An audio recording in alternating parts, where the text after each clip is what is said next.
Alright guys, UFC 251 just ended, and not gonna lie, super disappointed obviously. Yeah. I don't know what I was, 3-2 for my calls or something like that. That's what I ended up with. Yeah, I unfortunately. lost the Paige fight, which we all saw it coming. We all saw it coming. I had hope. Yeah.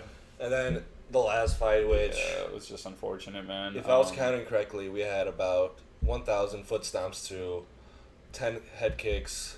There's some shoulder bumps. A couple shoulder bumps. That Conor would be proud of. Very proud of. There was, I guess a couple takedowns, but let's just start from the beginning. Yeah. So obviously the Paige VanZant and Amanda Ribas fight, ended in a submission after 2 minutes and 21 seconds. Yeah, and that arm bar, and I was like, shit, Paige has broken her arm like 3 times. I hope it's not a 4th time. Yeah. That would have sucked, but yeah. She looked good coming out. She looked good fighting. That's all that matters for her, good. Right? Hey, man, those Instagram followers about to go up. She's about to get paid more for those Instagram sponsorships. We all saw it coming. She's 8-4. Of course, you rooted for her just because we have the inside joke or whatever. But realistically, we knew Amanda Ribas was going to win that. I'm so mad my ex-future wife just lost. Your ex-future wife lost, unfortunately. It's all right, man. You'll see her at the alimony meetings and whatnot. Right. Moving on to the next fight, we had Jessica Andrade and Thug Rose. Thug Rose came out. Dude. Good, man.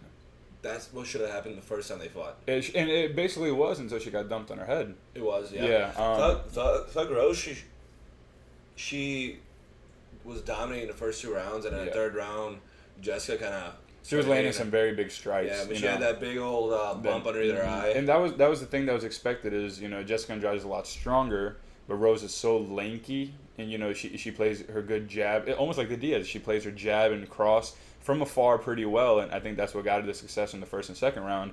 It's just, Jessica Andrade just put the pedal on in the 3rd round, landed a little bit more, but it was too little too late. Maybe if it was 5 rounds, it would have been different. Maybe. But, good W for Rose. What happens to her next? Does she get to fight Zhang Weili after this?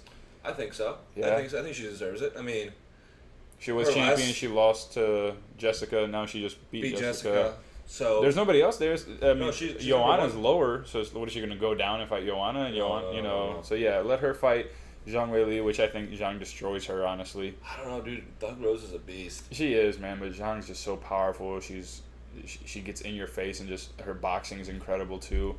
I don't think Thug Rose is I don't think she's tough enough. She's a tough girl. I just don't think she's tough enough or powerful enough to beat Weili. She's tough enough, but it all depends on is she mentally prepared to fight. Exactly. Yeah, because it's going to be a tough fight, especially 5 rounds of that, if it even went 5 rounds. Right. But that's we'll see what the matchmakers do. But good W for Rose. After that was the Petr Yan versus Jose Aldo. Man, that was a fucking emotional roller coaster too. Honestly. Dude, Petr Yan came out. He can fight. Yeah, he was doing good, man. Fight. I thought, the first round I thought was Aldo's until Yan landed that body kick towards the end and dropped Aldo. And then, I don't know if you noticed this part. After he dropped him, he was standing over him. They were kind of holding each other, which was good for Aldo to kind of recover. And then when he got the room, he punched him in the rib, and Aldo turtled up again. Thankfully, there's only like 5 seconds. Aldo was lucky they didn't stop it at first round. Thankfully, there's only like 5 seconts left in that. Give another 20 seconds. It's the first round. If I'm remembering correctly, did that go 5 or 4? It went to 5. Okay. Yeah, it went to 5. Okay, well, the 2, 3, and 4 were mix up. Maybe 2 was Yan as well. No, 2 and 3 were probably Aldo. 4 might have been Yan. It was all over the place. But the terrible thing is, and of course, I don't know, how Aldo thinks, why he trains certain ways, but it's easy to call out as a fan, hey, he needs to do this like he used to. He was having so much success with the leg kicks when he would use them, and then he would stop using them for some reason. True. Not sure why.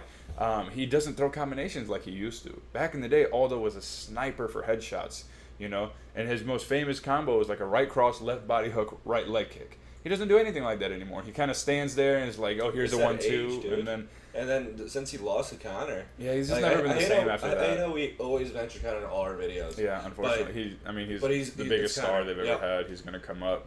But since that Conor loss, he's just not been the same. Aldo hasn't been the same. Yeah, even before that, he was coasting a little bit in his fights, and he kind of did that in this too. In 4 and 5, he begins coasting. Maybe he gets tired. I don't know, but it's unfortunate, man. Especially someone who's been watching Aldo since he was like 22, 21 years old. I was a kid watching him in WEC tearing people apart.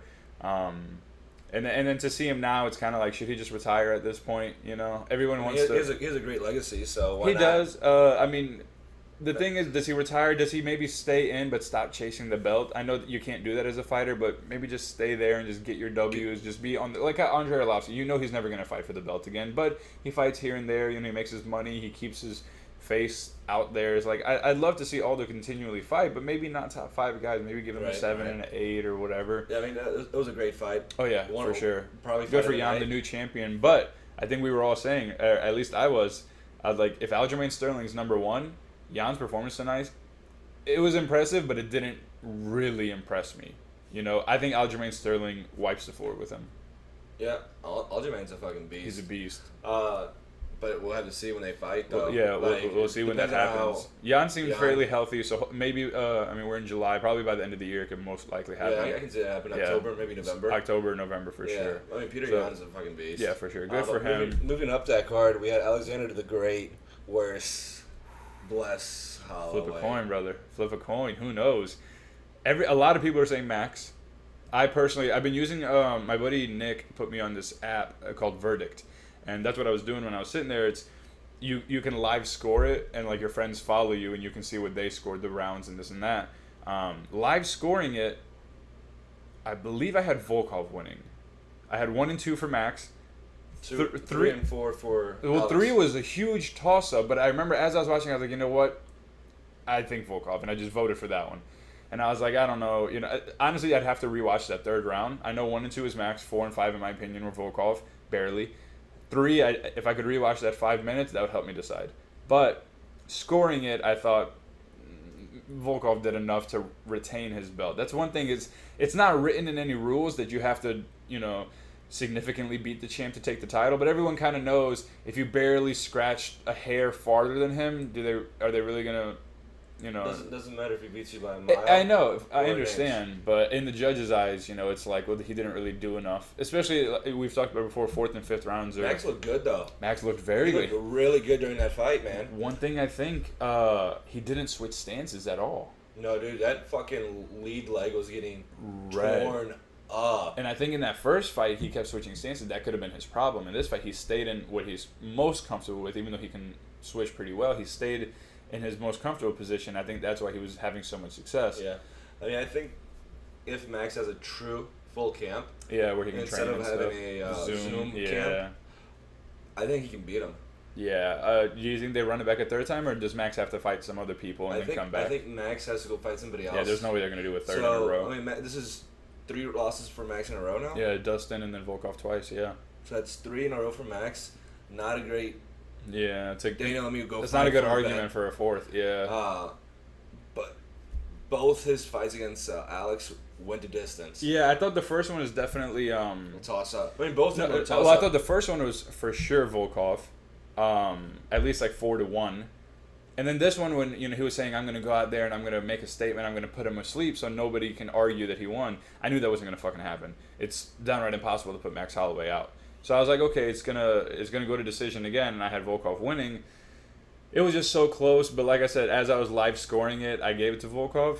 But, you know, no one's going to... It's one of those so close fights that half the people are going to say one way, half are going to say the other way. I'm looking forward to seeing what Dana has to say, though. Yeah, he'll be on later on tonight, so we'll see what he says. And then the main event, we had Usman and Gamebred. Yeah. Disappointing, yes. Did Expected, yes. Yeah, I know in the video, I mean, of course, we're Masvidal hype boys, you know? Dude, I'm a big fan of Gamebred. So I want to be, on this channel, I want to be more not biased, but definitely in the last video I was with Aldo and Gamebred. Because I switched it up. I was like, oh, if Aldo doesn't win, or if Masvidal doesn't win in the first 2-3 rounds, it's Usman's fight. Which we said that in. Right. That was right. And in the end, you said, give me the rundown. I said, Masvidal in 2. That's what I'd want to happen. Realistically, that's what the heart wants. But realistically, we knew this was going to happen. Yeah, I know. I just kept putting it back and hoping it's not going to happen. No, we saw that coming, dude. Right off the fucking first 3 minutes. Yeah. He was going for a takedown and then held him there against the wall for a hot minute. It's fucking unfortunate, man, because in my opinion, I'm not one of those guys that, you know, that shits on wrestling. You know, when Khabib wrestles people... Wrestling is a great form. Yeah. It's one of the most dominant forms you can have in MMA. But it's how you do it. You know, when Khabib does it and he tangles up your legs and he sits there and hits you over and over again, technical. Slams you and all that, that's impressive. He dominated you. But Kamaru, if you don't push him against the fence and hold him and stomp his held feet. him against the cage, stomping his toes. He had some good body strikes, but for the most part, he was just pushing his shoulder into him for that's not a lot of that. That's not. I mean, in my opinion, yes, he won. I'm not arguing the decision. I'm not saying, oh, that's bullshit that he won by that. No, he won. It just sucks that he won by clinch control. Do you feel like the Mark Goldberg or Mark Goddard should have separated them? Not immediately. After 2-3 rounds, it's like, hey, if this is all we're gonna do is toe stomp, some rips to the body, we need some more action than that. At least go for a takedown. At least go for a position change to maybe advance. But if we're just gonna stay here where I'm just hitting your side and stomping on your toes, yes, you're staying active, but you're not trying to progress your movement. You're not trying to go for a better position. You're just standing there and wasting time. Yeah, dude. But talking about this fight though, Jorge's defense. His takedown defense is amazing for how tired he was. You know, that was incredible. 6-day notice. Yeah. His defense was amazing. Definitely really good, man. I mean, I think the thing said Usman got 5 takedowns, which I didn't count. I thought he had 3, but I mean, I didn't. I think they gave him the one where the 2 in the 5th round where Usman took him down, where Jorge went down on his knee, came back up, went right back down. Yeah, I counted 3 significant ones, but I guess they said 5. But yeah, mostly what I saw out of that fight was just clinching him against the cage, which I understand it's dominant position, but he didn't advance for anything new. He didn't really strike him a whole lot besides the toe stomps and the punches to the side. Anytime they broke away, you know, Masvidal was being explosive, but of course you got to take into consideration the short notice, the weight cut. You know, he looked exhausted after 2 rounds, which is kind of what we predicted. Yeah. Even when they would separate, the way he was throwing, you could tell there wasn't a lot behind it. He was fucking tired, man. Yeah, I can see Jorge coming back on the next fight and whooping this. Yeah. Whoever his next opponent is, he's gonna destroy it. Yeah, I hope so. You know, I hope this isn't one of those where he made it all the way there, lost, and then he just goes back in the gutter. Like, no, give him 1 or 2 more good fights. If he does well enough, put him back against Kamaru. I'd love to see him in a full camp against Kamaru. Maybe it goes the same exact way. You know, that's how Kamaru fights. He's done it to multiple people. He just didn't do it to Colby because they had pretty equal stand-up. That was a great fight. Yeah, and in that case, he didn't have to. If he has to worry about your striking, then he knows what he can do to win. He plays it safe, which as a champion you want to retain your belt. I understand. You know, so maybe he still does this in the rematch. Maybe he still does it in the rematch. Yeah, but I mean, it is what it is. Yeah. Still pretty good fights this week. Oh yeah, they were all pretty good. I mean, Wednesday and Saturday we got more fights coming up. Yep. I missed all the prelims, so I don't know how any of that went. Right. Definitely something to look out for. I can't pronounce the guy's name to save my life, but the guy Volkanovski fought, which in our prediction video we said, hey, if you're gonna watch the prelims, watch out for the Volkanovski fight. He knocked him. He fought super weird, which you need to go back and watch it. He fought so weird, super unorthodox, but he knocked Ozdemir out cold. So that's somebody we're gonna have to keep an eye on. Amen, if I can learn to pronounce his name. So we'll see about that. Amen. We'll have videos up for Wednesday and Saturday. Until then, hope you enjoyed the fights. Hope you got some of these calls right. You know, we did a few. Leave a comment. You know, subscribe to the channel if you haven't already, and we'll see you next time, guys.